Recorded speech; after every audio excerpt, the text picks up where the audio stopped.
I'm making a motion to terminate the superintendent's contract as of May 31st of 2023, and asking Mr. Leonard to step in as an interim superintendent until we could go through a process to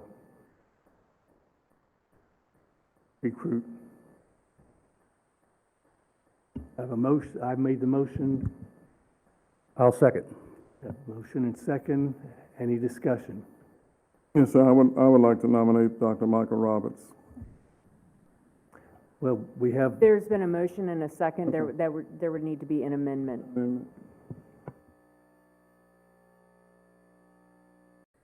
motion is made and seconded. Yes, Ms. Hightower. I realized that the evaluations showed there were various areas that Superintendent Smith needs some improvement in. I had a very good conversation with him as we discussed the evaluation. I believe that it is, as we do with our own staff, when you identify areas of need for improvement, we put a plan together to determine how we would evaluate whether those improvements were made.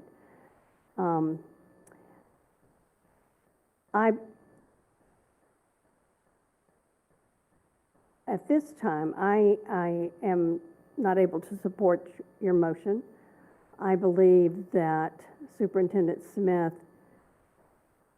is leading the district.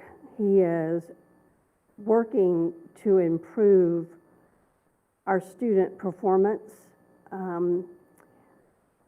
I know that all of us may not operate our leadership skills in the same way. I know we've heard from public about they think that the superintendent should have just unilaterally just thrown all the books out.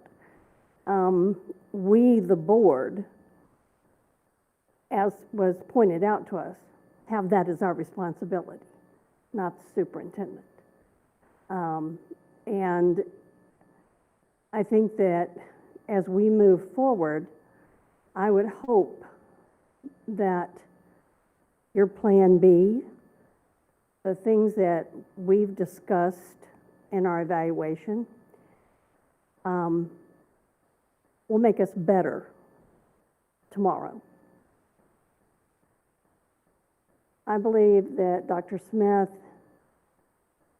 has looked at our district and he has determined where our weaknesses are. And he is putting things in place to hopefully grow those weaknesses into strengths.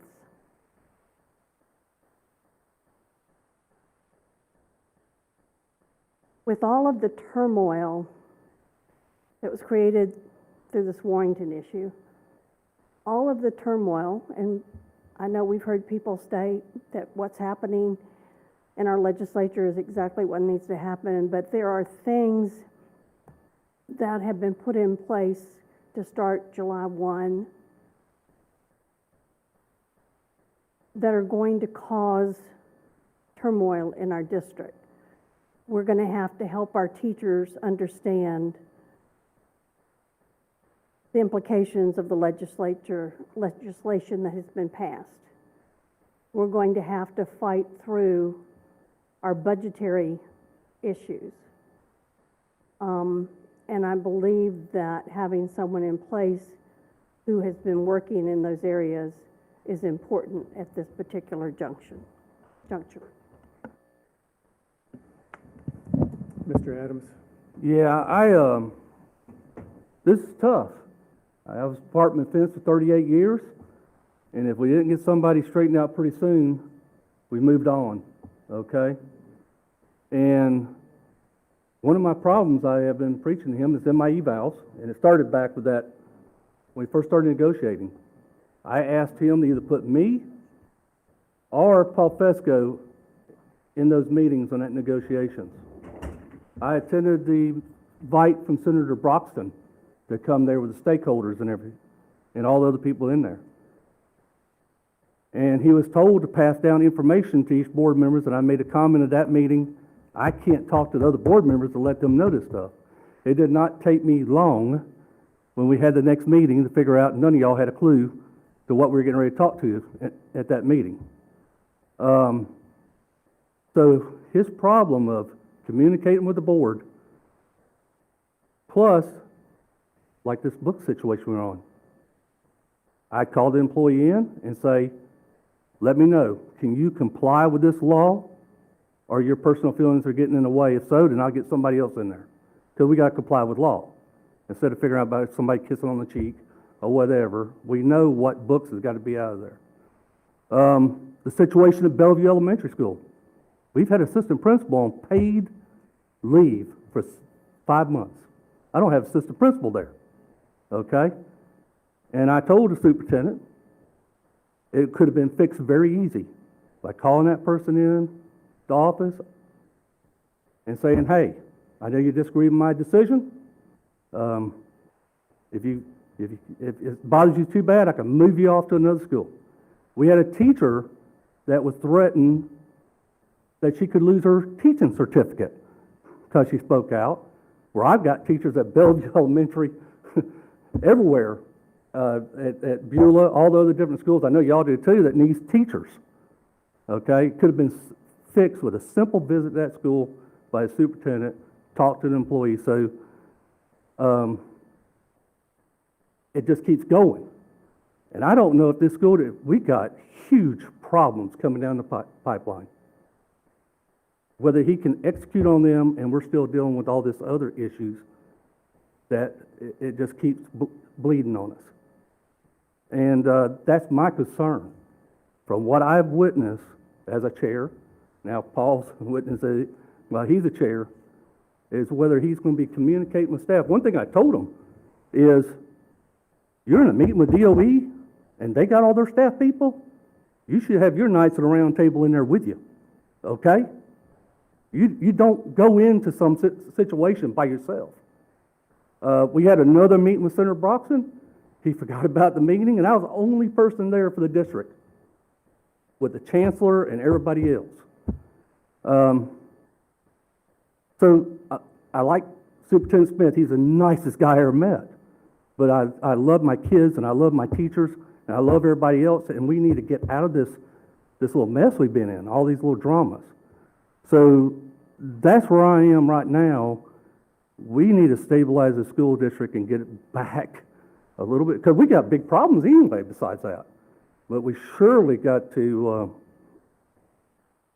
get some sense of normalcy back in the school district.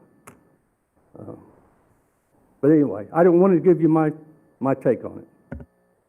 Yeah, I just want to clarify, I withdraw my last statement. Thank you. All right. I'll just withdraw it. Any other discussion? Yes, Mr. Superintendent? Mr. Slayton? I'm just remarkable that you would throw the district into this type of turmoil at this particular time.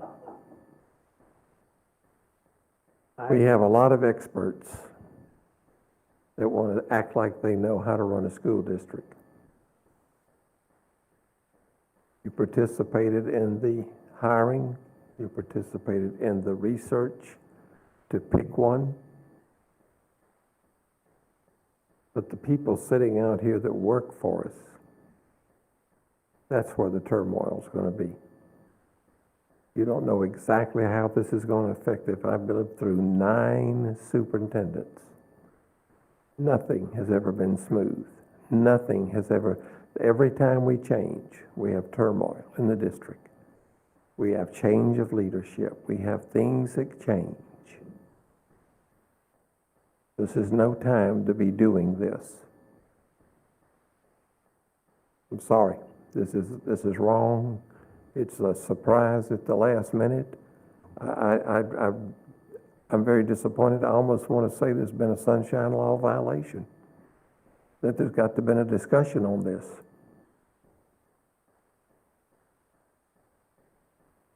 So no, I certainly can't support it. I can't support it for for the administrators, the teachers, the students, and the Escambia County. It's the wrong time, wrong way to do this. Just one more statement, and I hear you, Mrs. Slayton, but, I've taken a pulse of the county, and leadership. And we need something. And like I said, I told Dr. Smith I'd be extremely fair with him, and I told him he's in a tough position. Anybody that came behind somebody that was there for 12 years, it would be a tough transition. And then we have a lot of issues. But our district is hurting. And if you would interview a lot of the administrators, they're hurting. Teachers, they're hurting. Nothing personal against Dr. Smith. I think he's a great educator. But we're losing administrators, we're losing teachers, we're losing students. And it's just anybody would be in a tough situation right now, being superintendent. And if we really care as a board, then we do what we think is best. It's tough to make that decision. If you're accusing me of sunshine law, I don't speak to any of you. And I don't talk to any of you outside of being in this room. So not on my part, no sunshine law, a violation.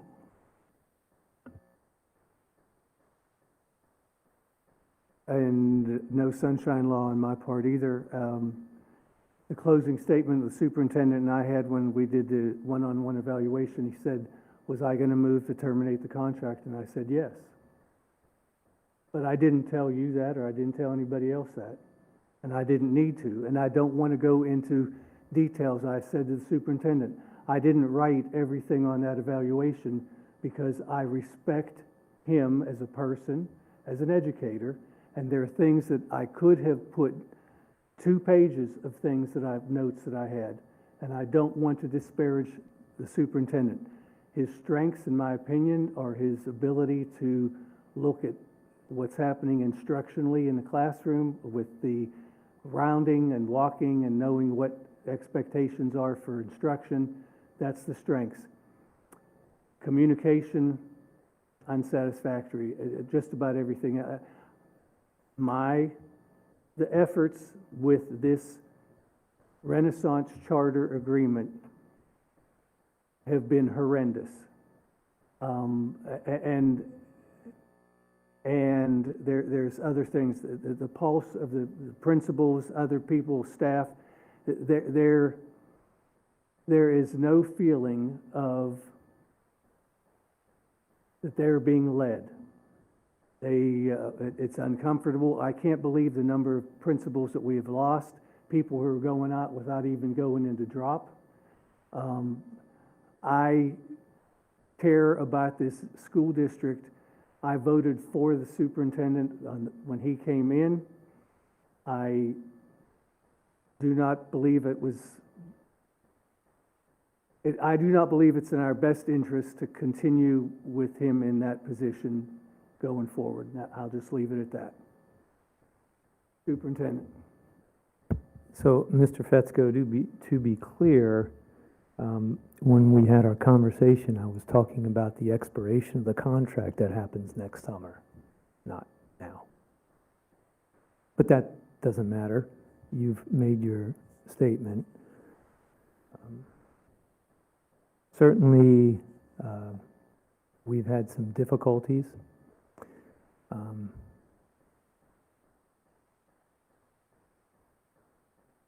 Tighten your seatbelts, because here it comes. So let's talk about Charter Schools USA. Mr. Fetzko, you've been a thorn in the side the whole time, because you haven't been, you were meeting with people, my understanding, at Warrington Middle School to devise another charter. Is that correct? No, sir, it's not. Okay. No, I I'll had stand somebody at corrected. Warrington Middle School come to me to ask me on how you apply for a charter, and I directed that person to the alternative ed department to say, this is where you get this information, this is what a charter application is. I didn't meet with them to do anything different. I answered questions as I would for anybody here. Fair enough.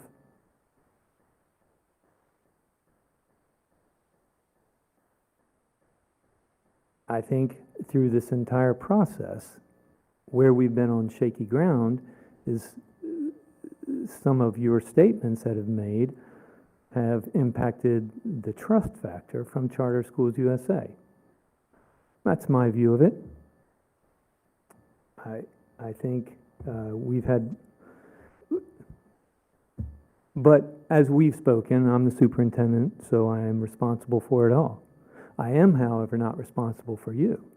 There's been a correlation between you and Mr. Adams. Think about when a lot of this chaotic, these situations happened. Who were the chairmen? But yet we don't take responsibility. It's not your fault. It's not your fault. It's my fault. There's a pattern here. Some people are just dividers. You have been divisive. Both of you have been out. It started in the fall. It continued in February. You've been plotting, evidently, behind the scenes. You've got people who come and speak. We can go after example after example. The books. Mr. Adams, you sat in that chair and led this board through a process to come up with a policy. We had a conversation with General Counsel. Can the superintendent take the books? I don't like the books. As a high school principal, I'd go pull that book. General Counsel said, I would not recommend that because that's not in the intent of the law. But you hammer away, oh, the superintendent should pull these books. Why? Because you don't want to deal with it. You get the emails, you get the phone calls, you get the chaos. But yeah, it's easy to throw the superintendent under the bus. It's your policy that you led. And you're asking me to violate your policy. What is that? Mr. Fetzko, the other day, I believe you said some laws need to be violated. Because you said the same thing. You wanted me to pull the books. Don't slippery out of this. I don't want to hear it. Don't slippery out of this. Fine. I don't need to spin.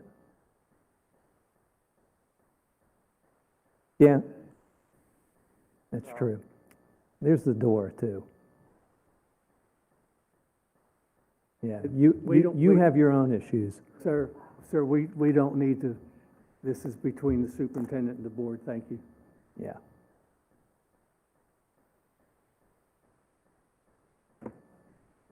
Communication, our communication patterns really haven't changed since last year. Same practices. But I'll take your note.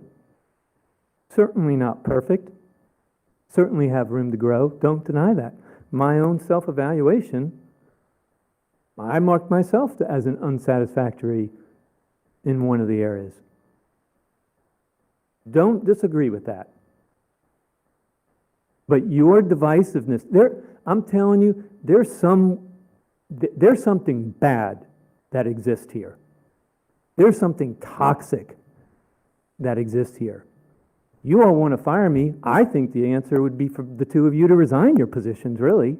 What's the difference? Is it you or me, right? I guess you outnumber me.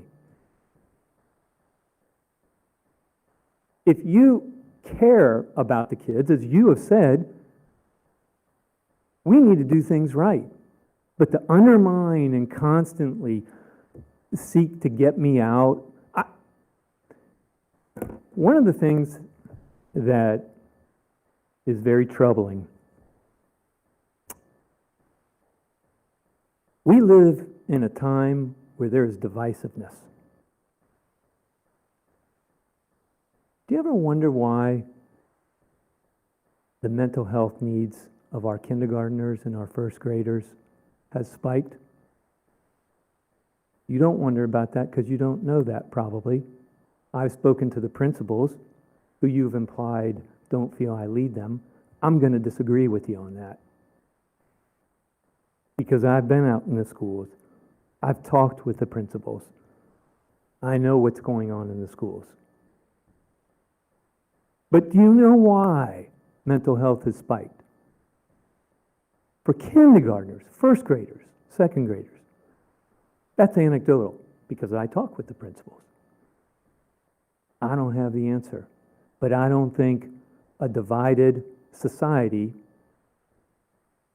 where we hide behind our computer screens and we judge everybody and we speak words of condemnation left and right is very healthy. There's a lot of toxic stuff going on. How much poison has dripped on that podium over the past 6 months? It's been extensive. It's been ridiculous, actually. We're about kids. And I'm going to tell you this. I thought it was a miracle. I'm going to tell you, I watched when I was selected. I watched the process, and I'm going to tell you, I thought it was a miracle. Because I didn't think I was going to be selected as the process was progressing. But then it happened. And I really feel that I was called to be here. Now, don't know how long I was supposed to be called here. Obviously not too long.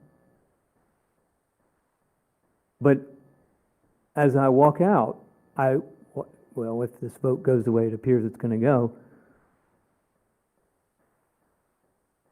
I will hold my head up high because I have invested.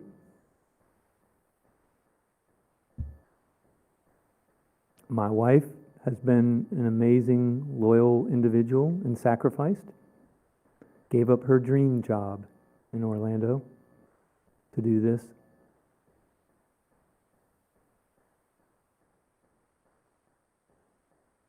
And at least I can put my head on the pillow that I said I put everything I could into it. I fear for the future of this district. And I'm just going to say it. I don't think this board, I think both of us, if you were to look at ratings on how our community perceives us, me and you, it's not very good. There are problems. But the research says if we're not united, this school district will not move forward. And I've said that before on this dais. So I guess this is my swan song, but the one thing I do want to say is I'm appreciative of the employees of this district. I'm appreciative of our administrators. I'm appreciative of our executive staff, our deputy, of our executive assistant. There's been some stellar people who have been loyal and supportive.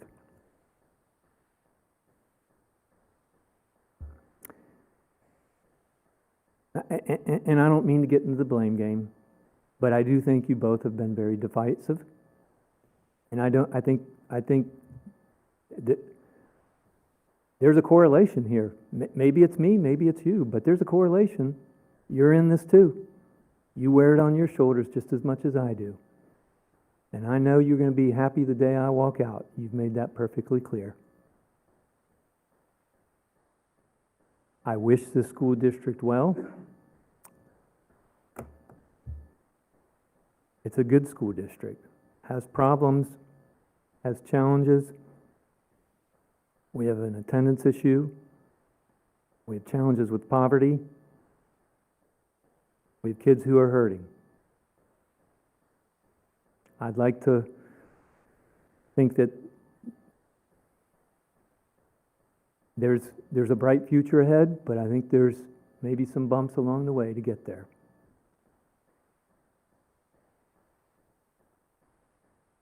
So I appreciate the opportunity over the past 2.5 years. wish I had not disappointed you. Gave it my best. Thank those of you who have been supportive. Thank you very much. Appreciate your leadership.